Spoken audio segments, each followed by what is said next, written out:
Welcome to Forecasting Impact, a podcast brought to you by the International Institute of Forecasters. This show brings together experts from academia and industry to discuss a wide range of subjects on forecasting science and practice in business, society, economy, healthcare, and education. Thank you for choosing to spend some time with us today. So, hi everyone, and welcome to another episode of the Forecasting Impact, a monthly podcast that aims to disseminate the science and practice of forecasting, including, of course, AI and its vast applications in business and elsewhere. I'm George Boretos, your host for today's episode, together with Arian Sultan Khan, and I have 25 years of experience in AI. In the last 8 years, I have launched 3 startup companies in the AI space, raising millions in VC funding and working mostly with big corporates and Fortune 500 companies. My latest endeavor is called FutureUP, a company, an AI company involved in leveraging AI for price optimization. I'm handing over to Arian to say a couple of things about himself. Arian? Hello, everyone. Welcome to the Forecasting Impact.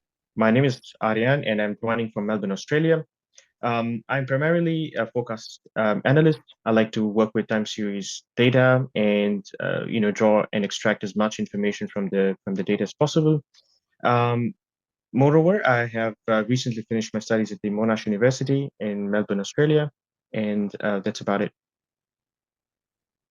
Thanks, Arian. And for today's episode, we have the privilege of having with us a distinguished guest, Kai-Markus Mueller, a very well-known neuroscientist popularizing the field in various business applications, including forecasting.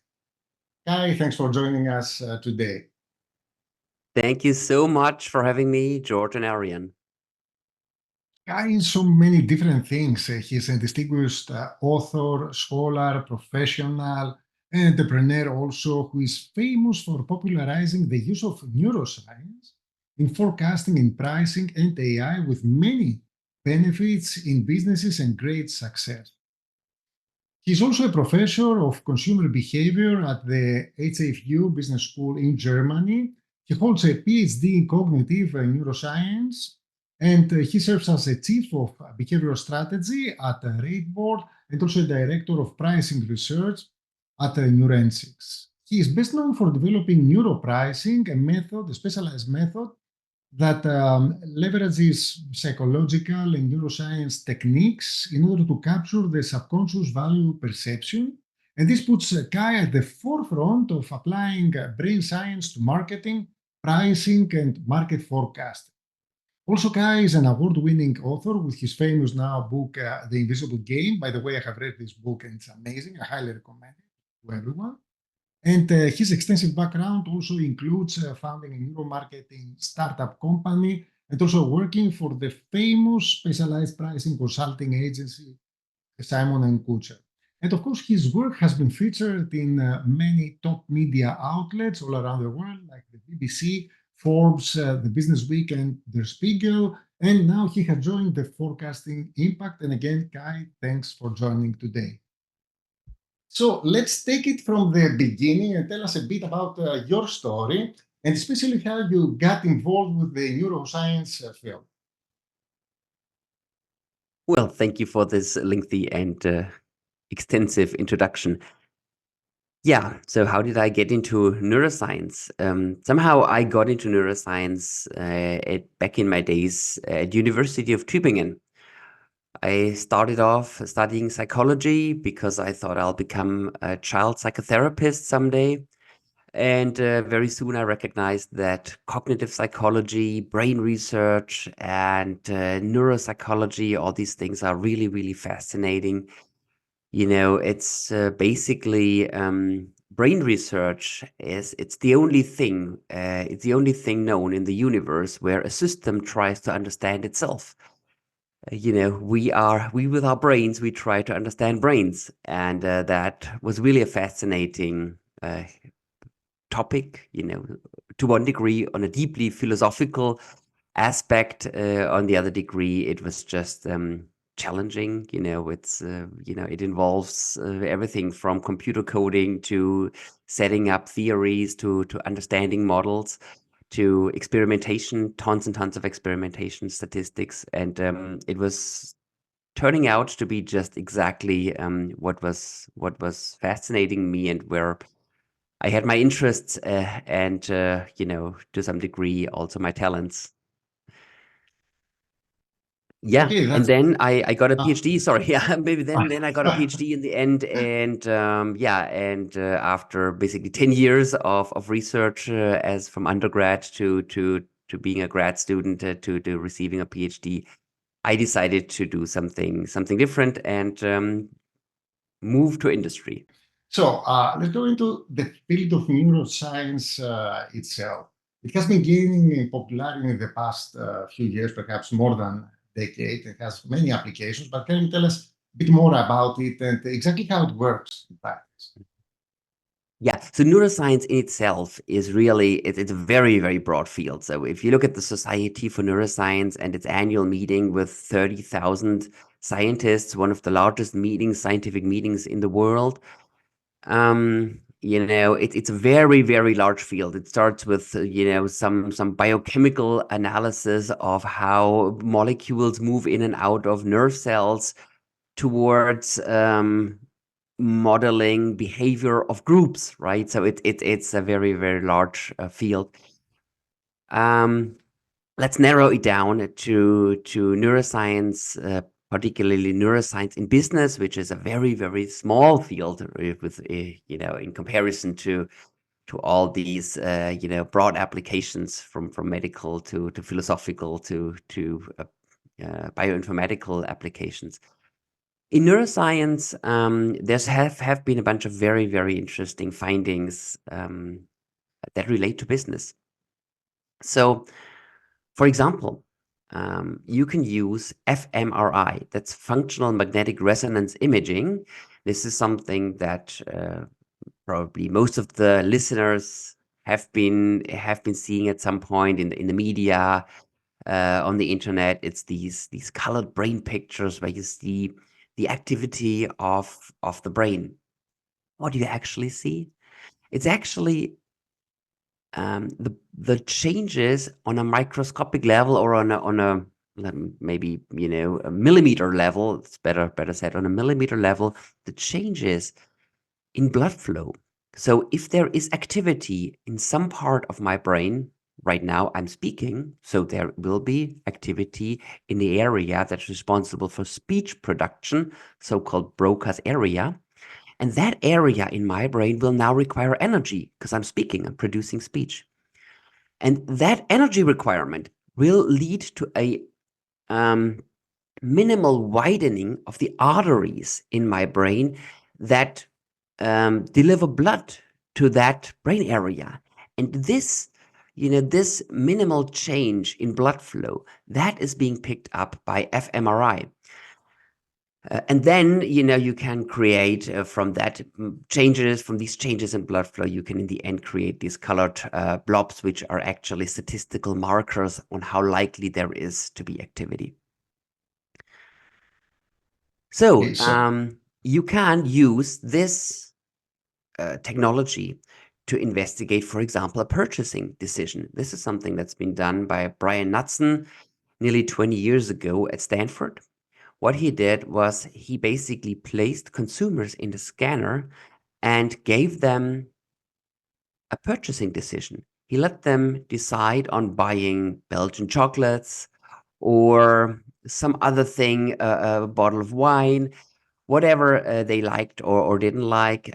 He gave them the choice to say, I buy or don't buy. And in the end, when they came out of the brain scanner, they actually had to buy one of those things that they said in the scanner they would buy or not buy at this specific price. So you could really observe what happens in the brain when somebody makes a purchasing decision.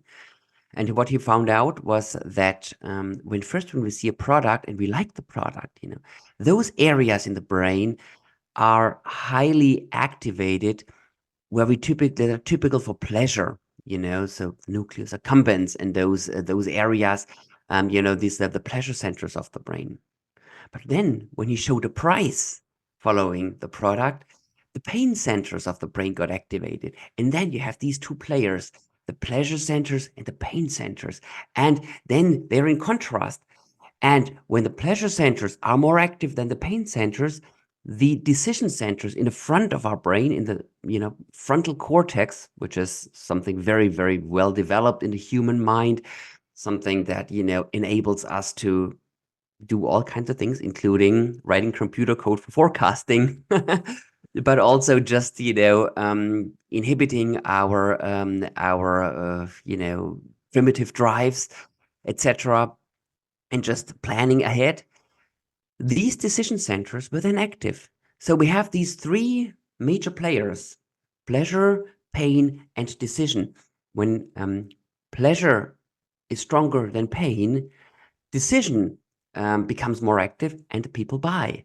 When pain is more active, the pain of paying, so to say, I'm speaking a little bit figuratively, obviously, and a little bit simplified for the neuroscientists who listen. I'm slightly simplifying, but when the pain centers are more active, the decision centers are reducing their activity, and there is no decision to buy. So what Knudsen could in the end start off with is he could actually start forecasting or predicting whether somebody is going to buy only based on these, relatively simple brain activities. And that is something, if you think about it, that potentially opens up a lot of possibilities, even for business.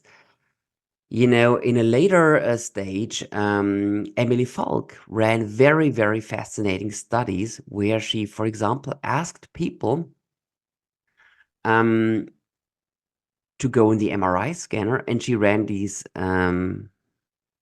experiments also in California, where the weather's good and there's lots of sun, and she showed these people various health messages.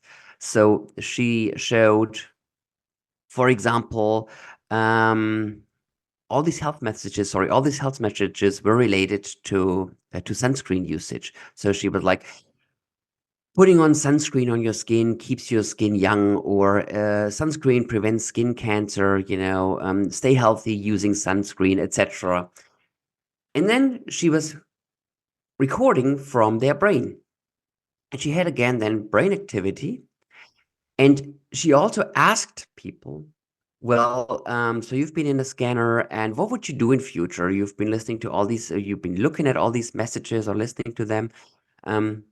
Would you use more sunscreen in the next week? And then people said yes or no, and they gave some questionnaire answers.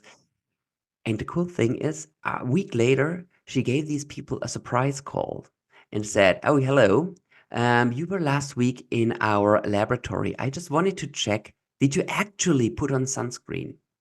And then she could look at those two predictors, the questionnaire and the brain scan, and the actual behavior on whether people had put on more or less sunscreen that week afterwards. It turns out the brain was a better predictor than the questionnaire, right? So people are saying one thing, but they do what actually their brain does, or they do what their brain says, right? And if you look at their brain, at their conscious and subconscious levels, and at the non-conscious processes of the decision centers of the brain, you can actually predict better what people are going to do than people themselves. So, Kai, that was amazing. So, in simple terms, I understand that our brain activity really gives away our thoughts. So, this begs the question. I know it's out of scope of what you are doing, but this could be a lie detector as well. It's a great question, whether you can use neuroscience as a lie detector or not. The biggest challenge in that is that all these studies have been done on a statistical level, right? So if let's say somebody accuses you, George, to have done something in court, right? And then I would only look at your brain. It could be that your brain, since you're very smart, is slightly differently wired than the typical average brain. And then might actually predict something wrong or come out with a false result. And that's why it's usually not used as a lie detector on the single person level.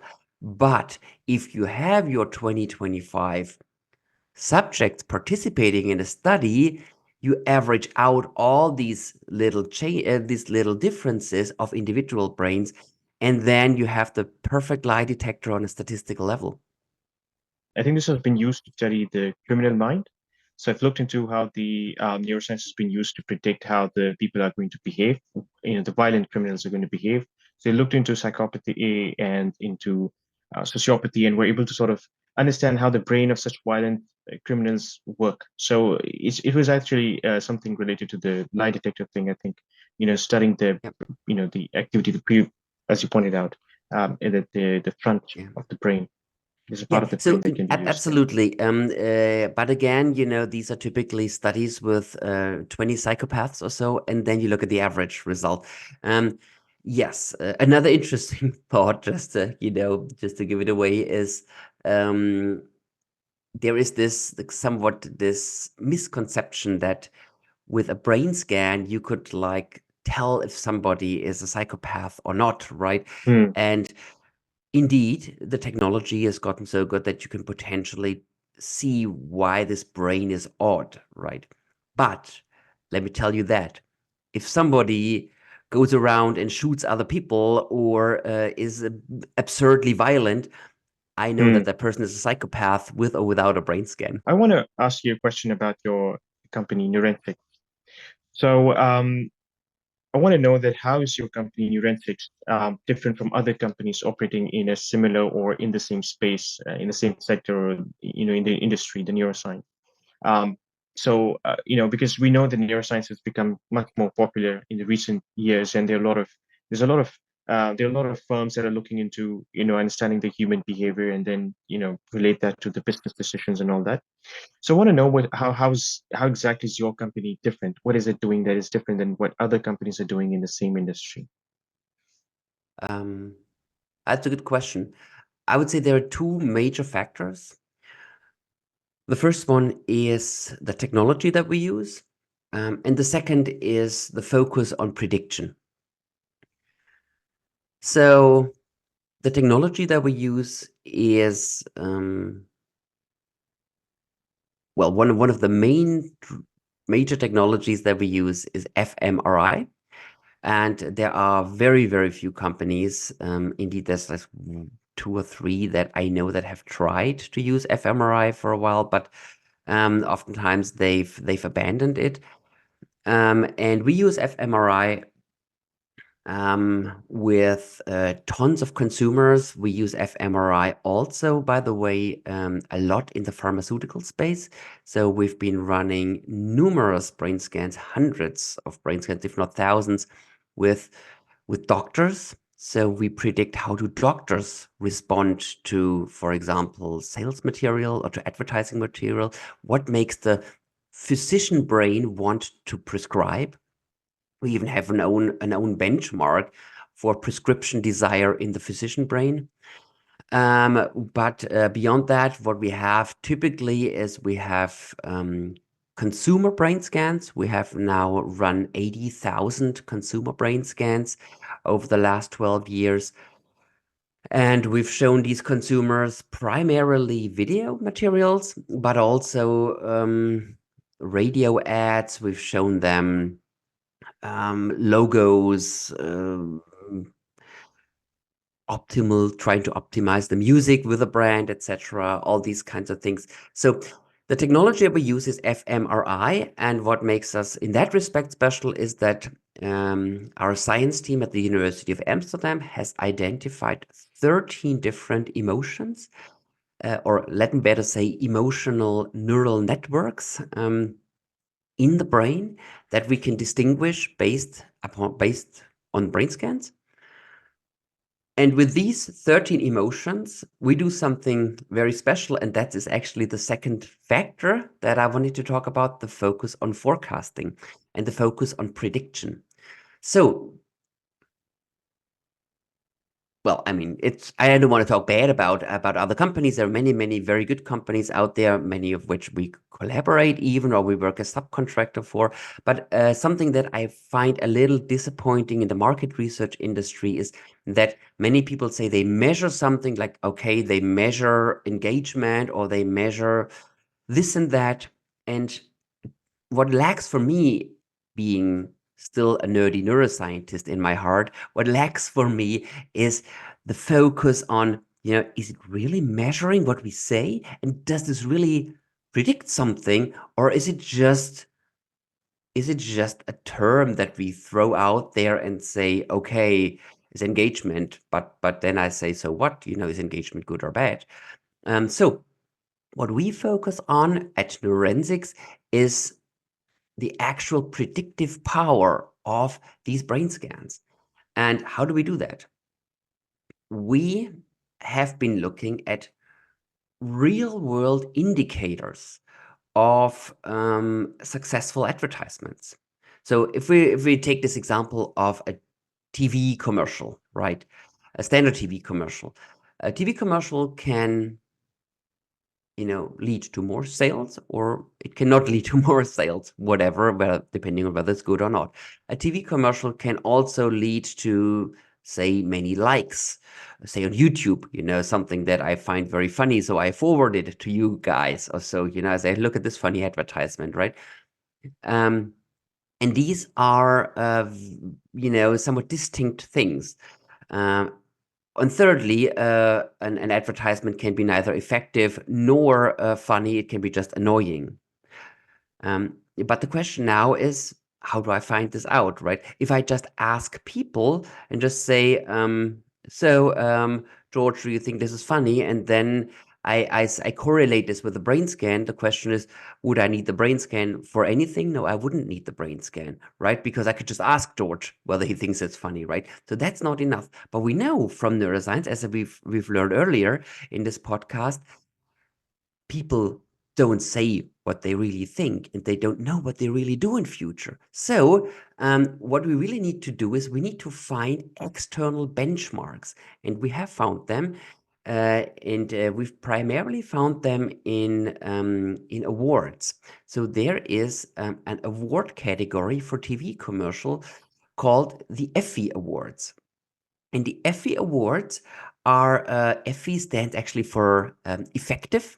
So it's an effective advertisement. So if a company has been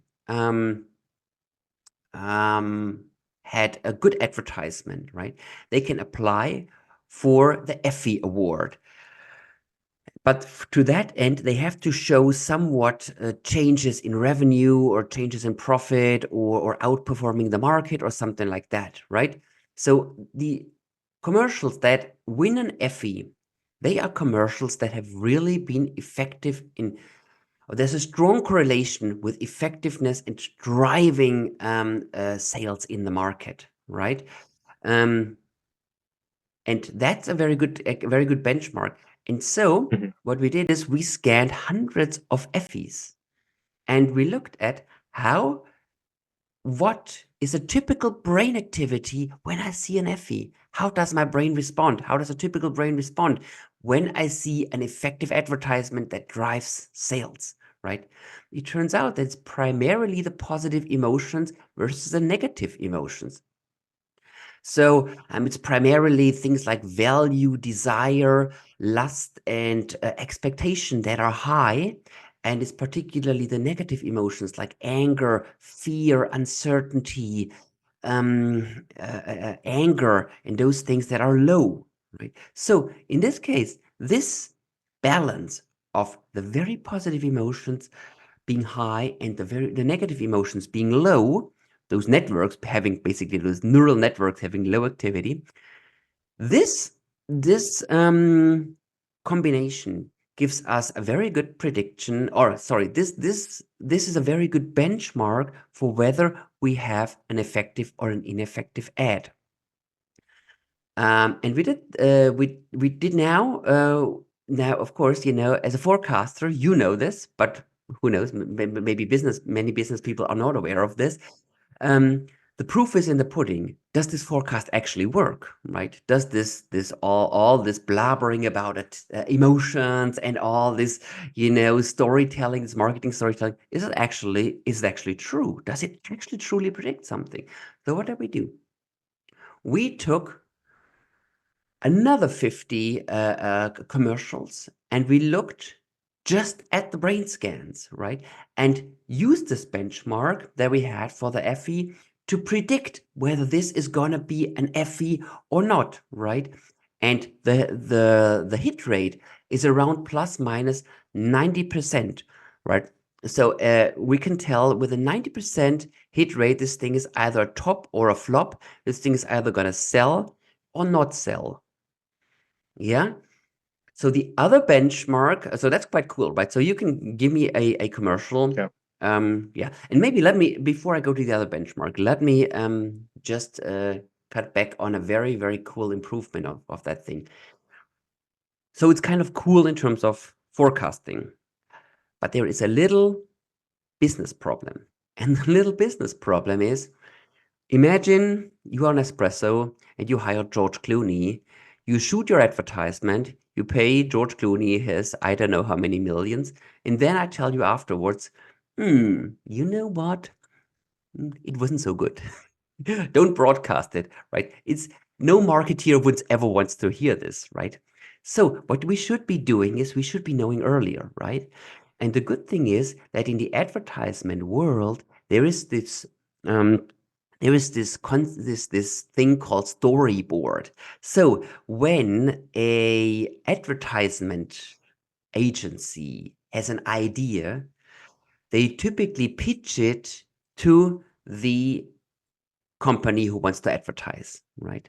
And sometimes there's various advertisement agencies or various advertisement ideas that are going to be pitched to the brand, right? And these pitches are done in the form of storyboards. Those are little comic-like strips where somebody explains something and says, now George Clooney sits on the balcony and there's a sunset, and you see this sketch of this gentleman with the lady, and they have an espresso. And now George Clooney gets up and he meets whatever, he meets Donald Trump and he smiles and whatever. And then there's all these sketches of these people, right? And then the funny thing is we can actually test this exact storyboard in the MRI scanner. And you know what? There's quite a high correlation between 0.6 and 0.8, quite a relatively stable and good correlation between the activity that is induced by the storyboard and the activity of the final shooting of that advertisement, right? So that means we can now use the so-called storyboard to forecast the success of the advertisement at a very early stage when the brand has very little investment already, right? Because when the investment has been done and all the stars have been hired and the shooting has been done, it's kind of interesting to know, but it's a little, maybe it's suboptimal, right? It's just from a financial perspective, it's not how advertisement and marketing oftentimes works. So we can predict from very early stage on. Can't you do that the same thing for social media posts and predict the virality as well? Exactly. Now that's my other benchmark. We have not just a benchmark for effectiveness, because what is interesting is the effective advertisements. They're typically very boring advertisements, right? They're just feel good, And if you look at least in Germany, if there's like a Champions League final or so in football, then you have these in the breaks, there's this very expensive advertisement slots. These beer brands, sometimes they bring the most boring feel-good advertisement. There's like a little creek in the forest and there's a beer bottle and nothing happens. And then but that is the thing that that's effective, right? That makes you order new beer or just consume the beer, actually. But the other thing is, this is not gonna be good for social media. It is not going to be for going viral on social media because it is boring and effective. But we have a different benchmark that is a benchmark for likability. And that looks very different. Like it's much more about involvement. It also has negative emotions active because oftentimes there's a twist in the plot. I don't know, somebody trips on the banana or something like that, and so there's a twist in the story. We are somewhat afraid or uncertain, and then it's the relief. So all these things, they play a big role in whether we like an ad or we think an ad is engaging or funny, right? And this benchmark, is high on involvement. It's also high on the negative emotions in general. And so this benchmark is the benchmark for likability, and it predicts very, very well whether you get millions of YouTube clicks or not, whether you potentially win an award for being one of the very funny ads. For example, there's in Cannes in southern France, there's always a major European award festival for the funniest advertisements and the best advertisements. And oftentimes these likable ads, ads that score high on likability in the fMRI brain scans, they win these awards, right? Or they get millions and millions of YouTube clicks. And again, we've tested that, and it's an highly predictive, just based on the brain scan. The brain scan is highly predictive of the real world results. Interestingly, not necessarily of what people say, but of the real world results, which is actually where the proof is. The proof is in the pudding and in the numbers. And we can see whether the forecast was, reliable or not. So I have a small question. Because you talked about how the brain scans can be an effective way of knowing whether or not the people, the public, watching an advertisement would be sort of tempted to buy a product or not. So I was just wondering that how much do you think that the businesses today, the big businesses, are really investing into this? Are they do they have those kind of ways of research and development centers that looks into how we can get the consumers understand how the consumer brain works? And so I just want to know how mainstream this thing is really. It is, it depends. Let me put it that way. It depends a little bit on the industry, how mainstream it is, right? It is very, very mainstream in pharmaceuticals because there are lots of people who really understand the benefit. It is mainstream in consumer goods. In some other industries, there's still lots of potential to catch up. But it is becoming mainstream, and big market research agencies like mega market researchers like Nielsen have acquired various neuromarketing startups. Typically, not so much yet in the fMRI space. This is going to come in future, but in the past, in EEG brain scans, there have been some acquisitions. But it is becoming more and more mainstream, yeah. One question which is not so much related to the work that you do, but more so how do you manage your work? So as you've said that you are as we know that you are an entrepreneur, you founded a company, you work with that company, you are a university professor, an industry practitioner. So there are too many roles. Yeah, so how do you manage your time, and how do you combine all these roles? How challenging is it really to be able to juggle all these different roles at the same time and meet different commitments?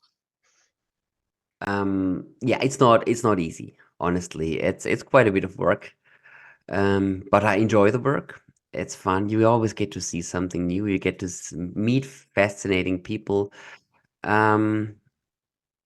I think the way I do it is I combine a lot of things. My university gives me lots of freedom because they know that in my free time I'm writing books, which is what the university likes. And what the university prefers. I also come up lots of times with new ideas for bachelor thesis, for new research. And the thing is, it's not these are not completely independent jobs, right? So when I'm discussing things with students, it's often around, ideas that I get from work. And also I have to say that at Neurensics, I have a fabulous team that, actually just takes off a lot of my workload. There's really many amazing people there that work full time, and they give me also a lot of freedom to work on things like giving talks, writing books, writing papers, and so forth. And that's amazing. I also have a little EEG and eye tracking lab at my university, where I again combine my interests with neuroscience and academic work like thesis. And the same with Rateboard. That it's just an amazing team, and I'm giving a lot of high-level support there. I'm discussing occasionally something for a day or for half a day with them. Yeah, it's a lot of things, It's fascinating. Yeah. reappear in various versions again. Mm. I'm going to ask you about something that I've read, I think, on your book, and also heard you a couple of times or many times mention that it's the Starbucks case. And I think that was an amazing case. Could you tell us a bit more about Yes. this and what happened and what was the outcome? Yeah. So when I started my startup, about 12 years ago, it was also the time when Starbucks came to Germany, and it was a big hype. And people were standing in line. The line went out to the street, right? It's going out to the street. Just people were standing there to get a coffee, right? Basically, caffeinated warm water with sugar, right? But no, it was people didn't just buy coffee like that was actually had an abstract value of 8 cents or so. No, they bought a lot of things. Like when you go to Starbucks, you buy a bit of belonging to the wide world. You feel cosmopolitan. You buy a bit of vacation. You buy looks from the other gender. You buy everything. It's like this amazing thing. It's like Starbucks is really a company that understands how consumers work, how the consumer mind really works, and what consumers really want, right? So one should assume that Starbucks also knows how much consumers are willing to pay. We tested that. Starbucks at that time was selling the small cup of black coffee for €1.80. We tested 40 Starbucks visitors with the EEG, and the EEG is a device that is this cap that you put on your head, and you measure the thing that people call the brain waves, right? You measure these brain waves. They're not really brain waves, they're electrical potentials, but anyway, these brain waves, they can tell you whether something in the brain matches or doesn't match. Now, if I say, for example, cow milk, your brain will, quote unquote, say yes within a few hundred milliseconds. If I say Mercedes-Benz milk, your brain will say no. Those things have nothing to do with each other. There'll be a different response within a few hundred milliseconds before you really all these conscious processes kick in. So this basic insight I further investigated with my team, and we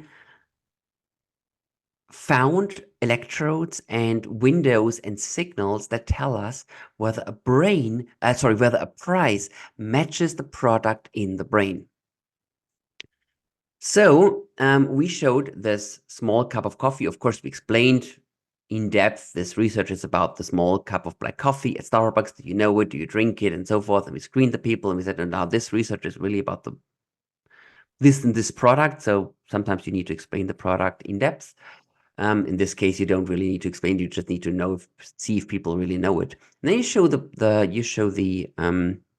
you can show the the product, and then you can show the price. And we saw which price matches and doesn't match. And it turns out that, at the extremes, this is important for an important benchmark for my forecast, the extremes like 10 cents or 10 euros, there was a clear mismatch. This price does not match a small cup of black coffee at Starbucks. And it is good because I don't need brain research or anything to know that this is a mismatch, right? So this already is a validation in itself. But then somewhere in between these extremes, there is suddenly a price where there's a very good match, And at €1.80, which was the price at that point, the match wasn't good. The match was much better at €2.40. So that means they could have charged 60 cents more. And this is really, this is amazing, again, because Starbucks is an amazing company and they really know how the consumer mind works. But they seem to be so far off in terms of the value perception. Now, you might think, well, as a forecaster, he shows me nice fancy brain pictures and he tells me all about these signals. But really, does this really predict behavior? So that was our next question. So we tested this in a small setting with a vending machine where we could actually test the willingness to pay for a coffee at a vending machine, and then we could manipulate all the prices up and down. So we again scanned 40 people. It was students in this case at a university. How much these students are willing to pay for the coffee at the vending machine. And then we manipulated the prices at the vending machine. And we developed an algorithm that would predict this demand function on the vending machine based on the brain scans. So we had the brain scan of the student, and we then reverse engineered, basically, we reverse engineered the signal that actually predicts the overall demand function, right? At which price people buy what. And this demand function we used then in a famous case with Pepsi, where Pepsi asked us, so Pepsi is a large company that sells all kinds of not so healthy things, healthy or not so healthy, but not just these black drinks, these black sparkling drinks. They also sell potato chips. And so they came to us and said, what's going to happen if in Turkey we raise our price by 0.25 Turkish lira with our potato chips, with our Lay's potato chips? We flew to Istanbul. We brain scanned with the EEG 40 potato chips eaters that fit the target group very well. We also asked them, would you buy at this price, at this price, at this price? Then we had two predictions from the questionnaire and from the EEG brain scan, right? And as I explained in the vending machine example, we had basically already developed a neuroeconomic algorithm that turns the brain signal into a demand function. And we applied this algorithm to the potato chips. Now we have a demand. We have modeled the demand of the potato chips. We modeled the demand of the potato chips with the brain, and we modeled the demand of the potato chips based on the questionnaires. And they were very different predictions. Pepsi did the following. They actually did raise the price 0.25 Turkish lira. And it turned out that the prediction of the questionnaire was they're going to lose 33% in their total revenue. The prediction of the EEG was they're going to lose 9% of their revenue. Totally different prediction. They actually lost 7% of the revenue, much closer to what the brain predicted, very far away from what the questionnaire predicted. This gave us a lot of confidence in actually turning this into a real tool that is marketable. And that's what we did.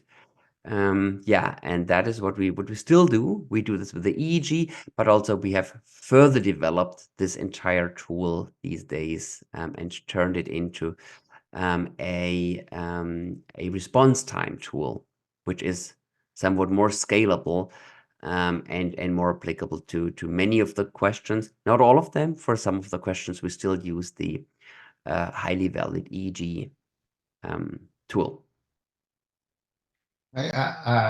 Amazing examples, both of them, and they prove the efficacy of neuroscience. I wanted to ask something about the Starbucks case. In this case, you optimized prices, and you've done that marvelously in German, but we know that in other countries, especially in Italy, they flopped entirely. I'm talking about Starbucks entering the market, and then they stopped operations, only to start them after a few years with a completely different concept.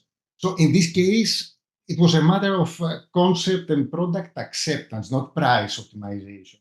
Can neuroscience be applied to that as well?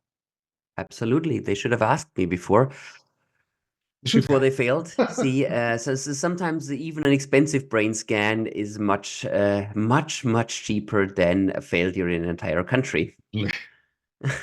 So yes, neuroscience can be applied to all kinds of very interesting questions. We've been applying neuroscience in let me see. We've been looking at store designs. We've been looking at fit. Where does it fit in which market? We've been using neuroscience also a lot in communication, like which communication should be applied to what, to which consumers. For example, even with insurances, we've been applying the question on with health insurances, for example, how to get off unhealthy people off the couch and onto the treadmill. So, your neuroscience is very, very broadly applicable. That's a nice thing. It has really it has the opportunity and it has the capabilities to really save a lot of money and save you from a major failure. This is really interesting. But I do want to, ask about the AI in the neuroscience, because recently we've seen this whole, hype about the AI and how it's going to impact different industries and how it's going to impact the job market, how it's going to impact how we do businesses. So I want to know the AI in the context of neuroscience. Can you share with us some relevant case studies that you've worked on, or some research that you've done? How do you see that the two things can be combined? That's a great question. So obviously, neuroscientists have been on the forefront of those things. Neural networks. Neural networks are based on many neuroscience insights, and of course, we are very well aware of all these things. They've been applied a lot in actually developing the algorithms.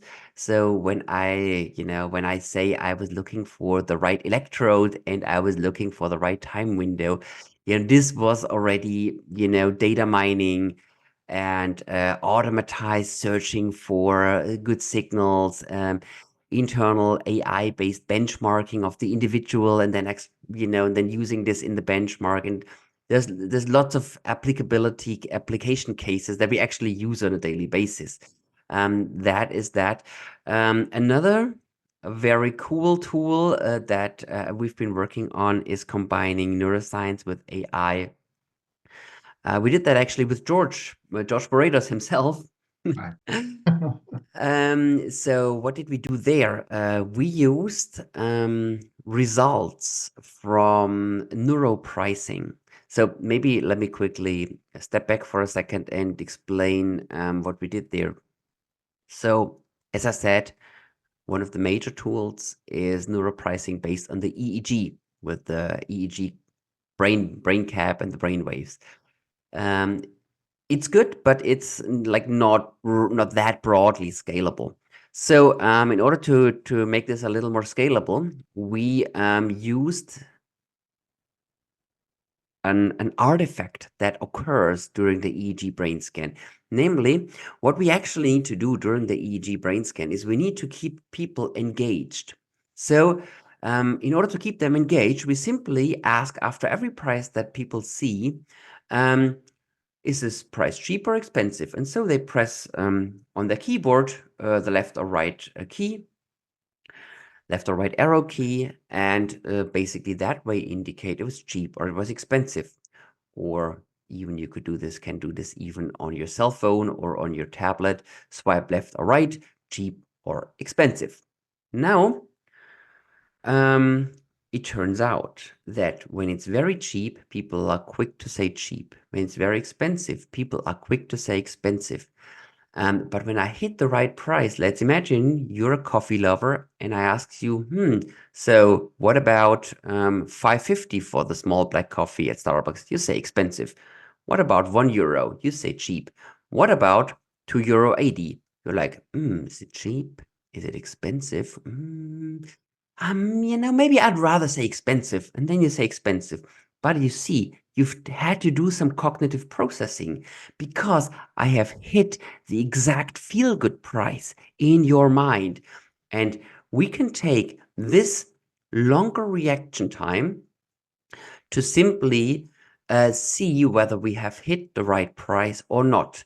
Again, this is based, of course, on a larger statistical model. And then there is coming some AI into the entire game, where we model an AI-based demand curve for each and every participant.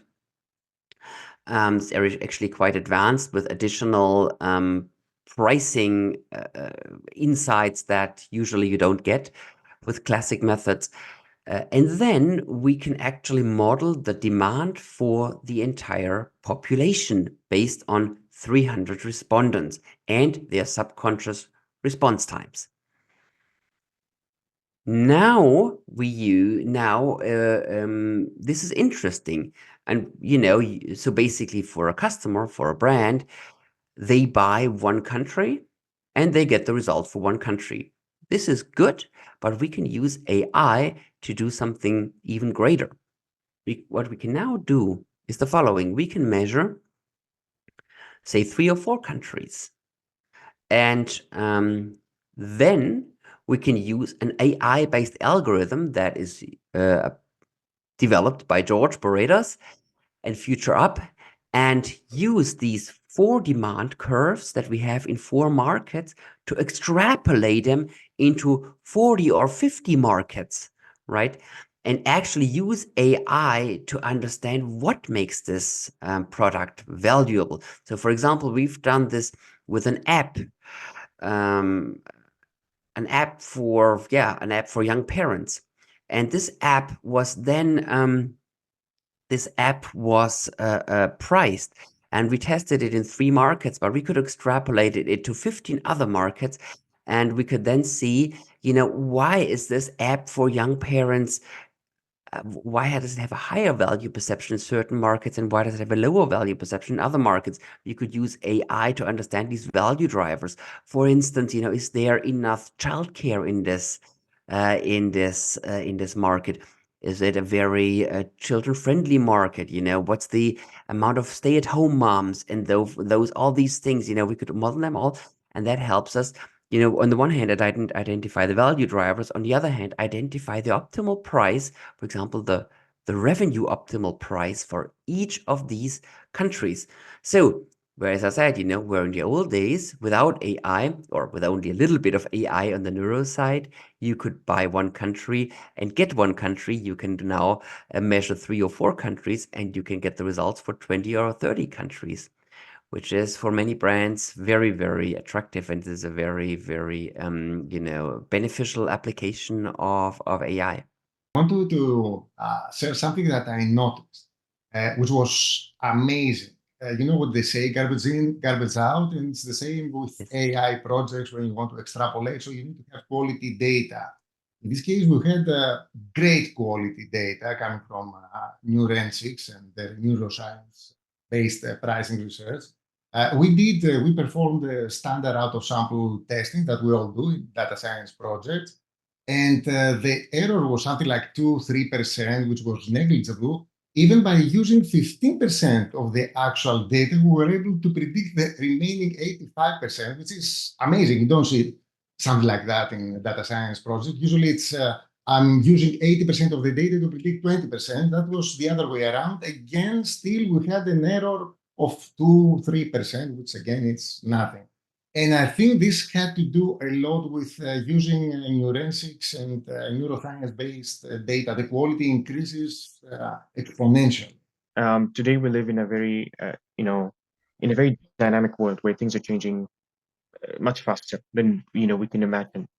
And in the recent times, we've also seen that the world has faced many challenges, political challenges, economic challenges. There's been pandemic that disrupted the supply chains. We have global conflicts going on in different parts of the world. So my question to you is that how do these different situations affect the pricing? And and obviously, do these situations make forecasting these prices much more difficult? Because clearly, pandemic is something that was not expected, and then it went on for 2-3 years. So it's very obvious that it must have affected the forecast. So how do you feel about this, and how do you manage these kind of expectations and and unexpected events? Yeah, that's a good question. I mean, first of all, this is probably a question that is interesting for anyone who does market research, right? This is not neuroscience or AI specific or anything. Anyone who does market prediction based on asking people, measuring people, or looking how people behave has that problem, right? So how does the market research world deal with it? Well, I mean, on the one hand, any result you will get is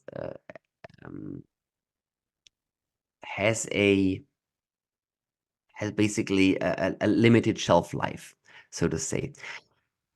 This is the difference between applied neuroscience and basic neuroscience. In basic neuroscience, you want to figure out what does this and this brain area do, for example, right? And when we find this out in the year 2024, the results are still valuable in the year 2080 because evolutionarily there's no difference. And when we have found out what the primary visual cortex does and how the primary visual cortex works, that will be true in 1,000 years, just as is it true today, right? If I ask you what's the best price, that has a shelf life that can last longer or shorter.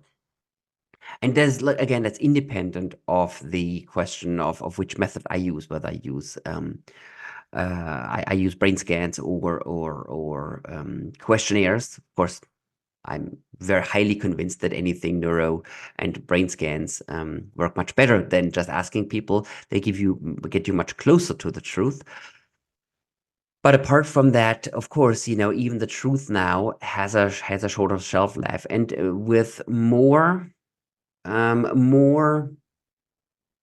uncertainties or more changes in cost structures or supply chain issues, you may actually indeed have a shorter shelf life of certain results. That I agree, and that's true. Market research results, one of the criteria of market research results is timeliness, and if it's outdated, it's outdated, right? Now, that being said, there are, of course, certain questions or results that have a much longer shelf life. For example, something that we are currently investigating with a major brand is what is their price premium over other brands, right?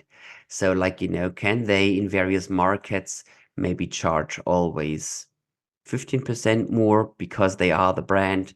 Let's say, just it's not those brands, but let's just say so. Adidas has a price premium over Fila, right? For example, or Mercedes has a premium over Toyota, right? The question is, with the same specifications, what's the added value of that brand? And that is more of that thing has, unless you have weird scandals or other problems, that is usually something that has a much longer shelf life than maybe what are you currently willing to pay for gas or for for Coca-Cola or so. Yeah, so that's one way to do. But I mean, I think that AI can probably be applied at someday to extend the shelf life. That would be interesting, right? You say that it doesn't affect. So if you say, for example, look at the scans and you see that, say, for example, a specific price is what the consumer is willing to pay, and that's not going to change in the next 40, 50 years because, as you pointed out, the evolution thing, it's not going to. But I want to know that, given the disruptions and these things, they do affect the, the supply chain disruptions. They do affect the economics. Do you think that when the companies set out, forecasting the prices, the correct price, the price that the consumer would be willing to pay, do you Yep. think that these things are the things that the consumers take into account? Or, when does it affect, say, for example, the cost of living is going up? So the consumers, the price they're willing to pay would definitely change with that. Humans are extremely bad at forecasting. Humans, Mhm.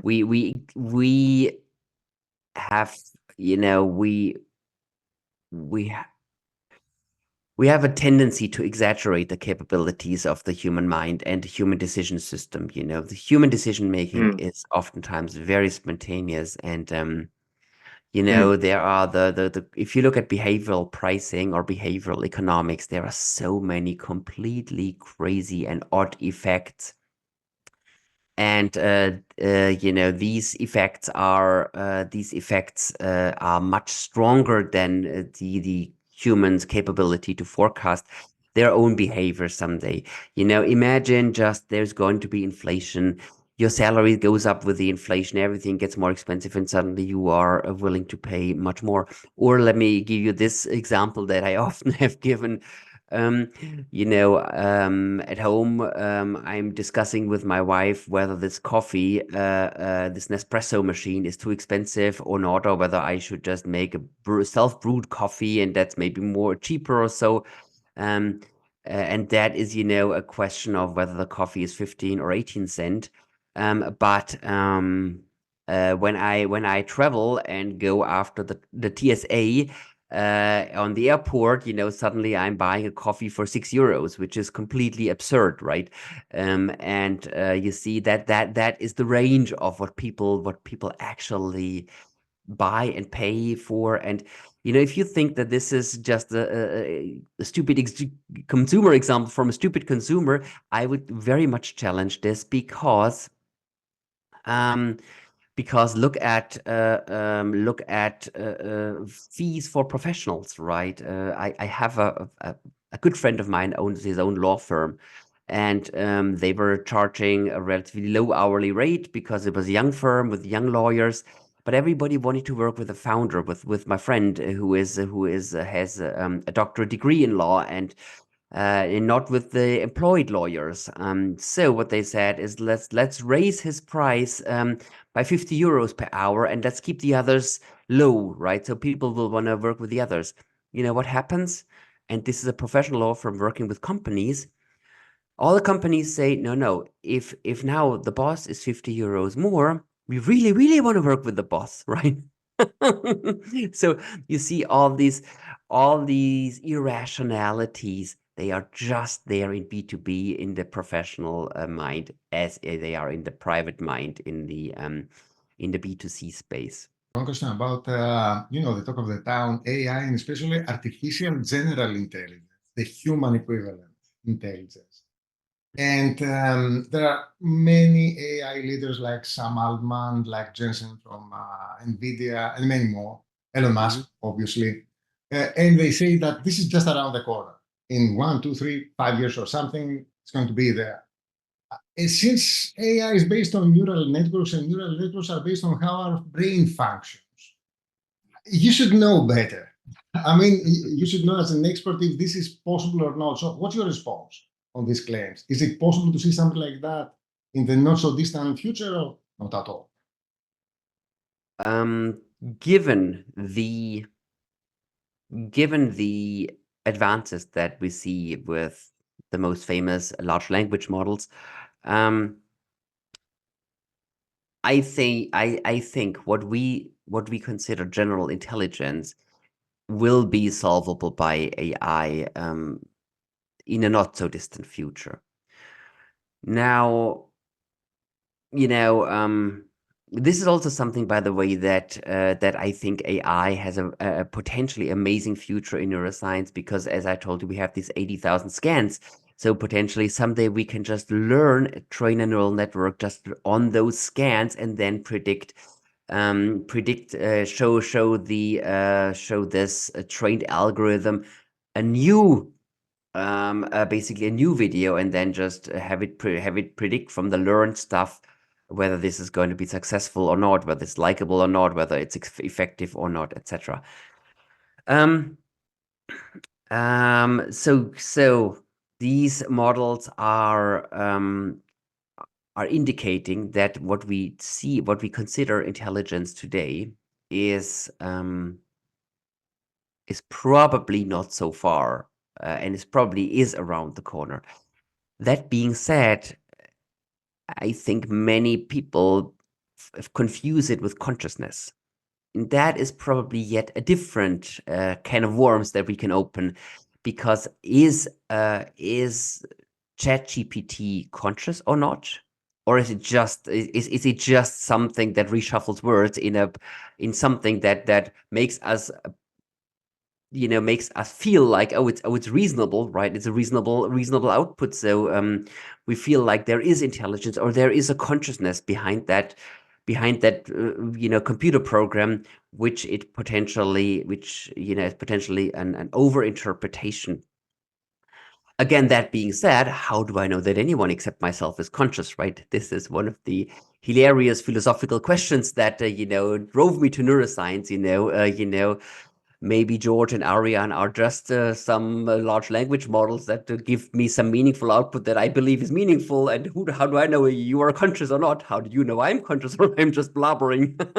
This is, yet another big question, and this probably is far away.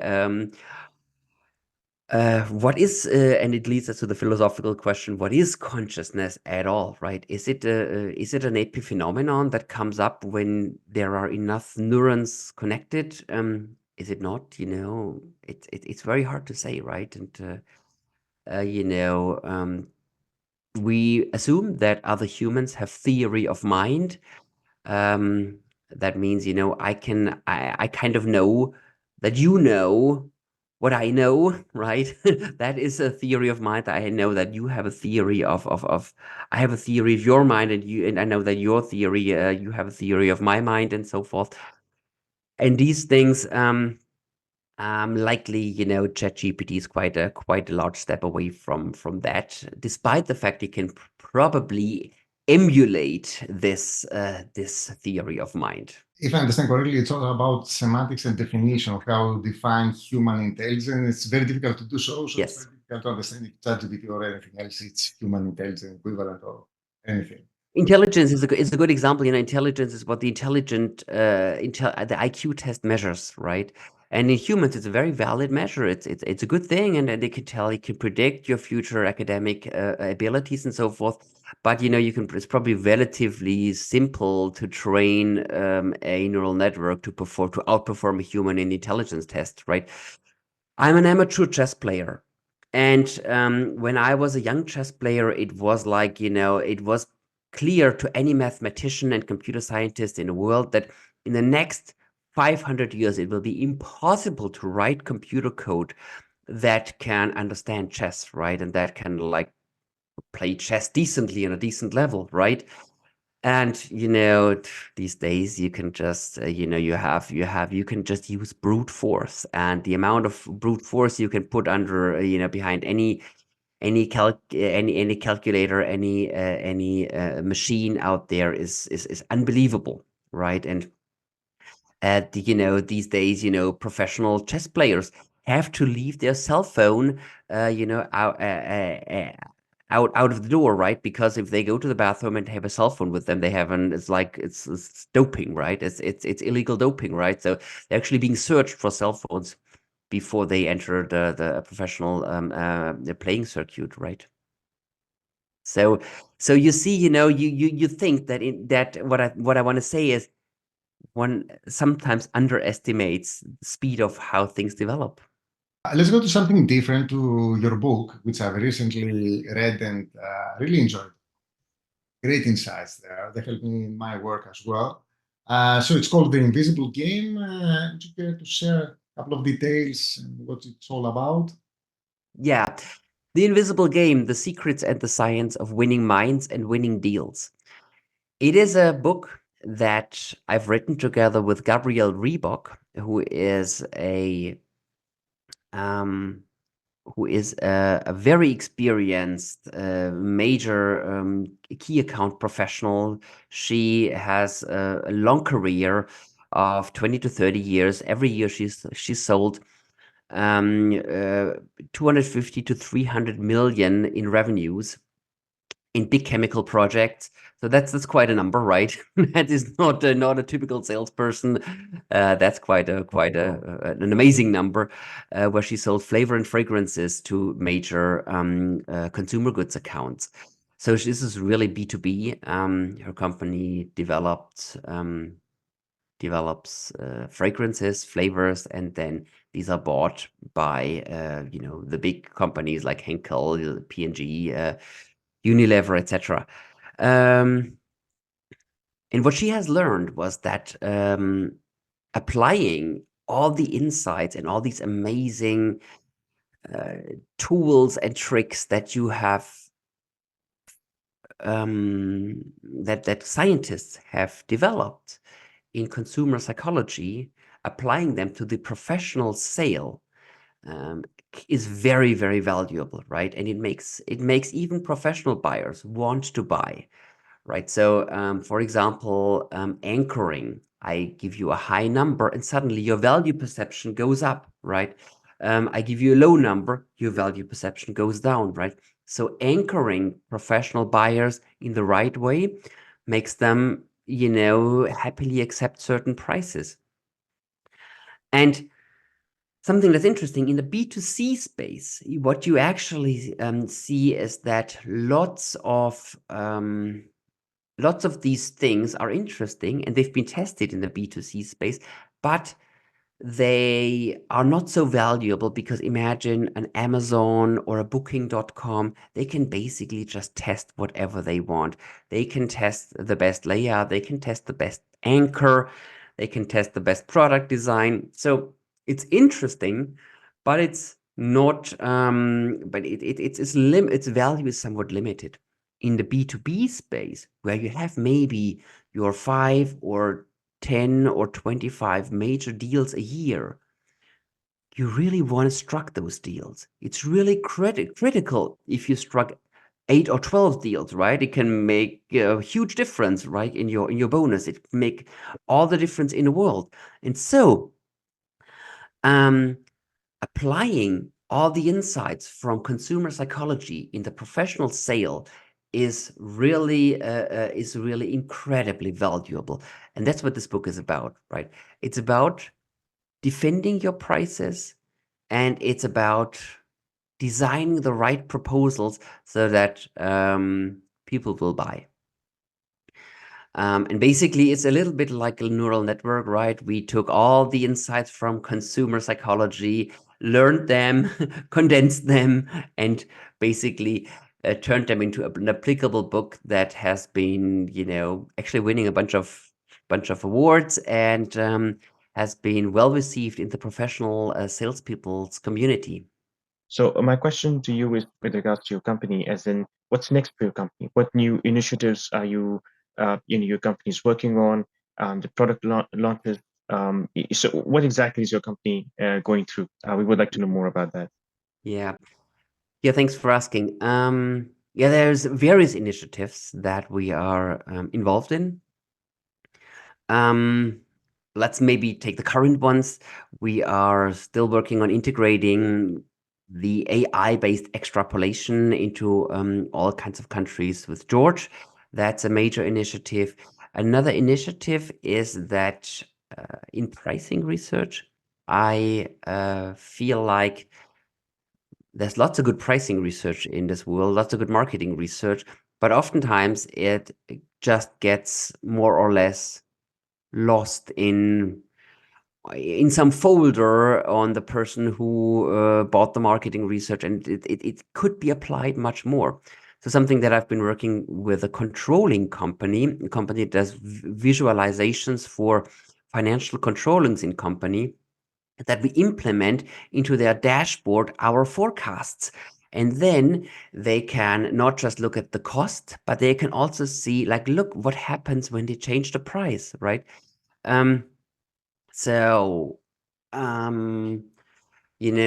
controlling companies, they can really tell you, we did this, for example, with a company that manufactures drinks. They can exactly say this drink was filled on the third machine on a Sunday night shift, then it costs us so and so much, right? And so combining these costs, these actual costs with combining these actual costs with the forecasts, that's really very, very valuable in terms of applying neuroscience with actual corporate IT. We've also been working on models that look at the competitive market. That's another thing. Like, many customers are worried about what the competition is going to do when they raise their prices. How shall they respond in a competitive edge versus the competition? So we measure the company and we measure the competition, and that way we can actually give you a much better insight about the competitive market. Something that I've already hinted towards earlier, something that I've hinted towards was that I believe not so long in the future, if we have a few more brain scans, we can start training neural networks or training AI algorithms on the existing materials that we have, and that way predict something that is actually going to be very, very meaningful. And of course, that is an incredibly scalable tool. Something that has been done, someplace where that has been done already, and is not that far from what we do, is in eye tracking. So various companies have been taking hundreds of thousands of eye tracking results, basically where people watched videos and then they looked at different things. And nowadays you can actually predict eye tracking with very high accuracy, right? Only based on the machine learned patterns of human eye movement, right? I can just show you a video, or can show the algorithm now a video, and it will say people will look here and there and there, and the output will be very, very similar to what people actually will be looking at. Yeah. So, and something like that, I think, with the 13 emotions is also something in the future, a vision of our company. That if someone wants to get in touch with you, to discuss a research project, or if they have any ideas, with relevant to what you are doing, how do they get in touch with you?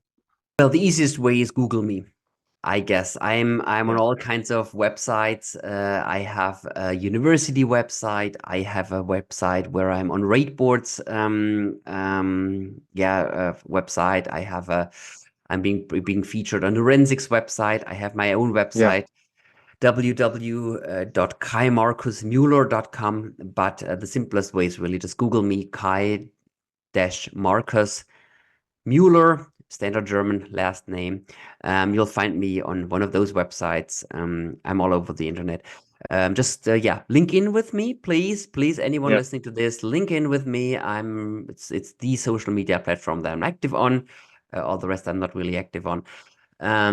So yes, link in with me, and let's be in touch, and shoot me an email for whatever. I am also open to giving talks. Obviously, I'm giving lots of talks on very different things. So please get in touch with me, link in with me. And, something that I have also learned in my life as an entrepreneur is that all too many times people have too many assumptions and think this one thing, well, okay, here we have something, but this is not for Kai, right?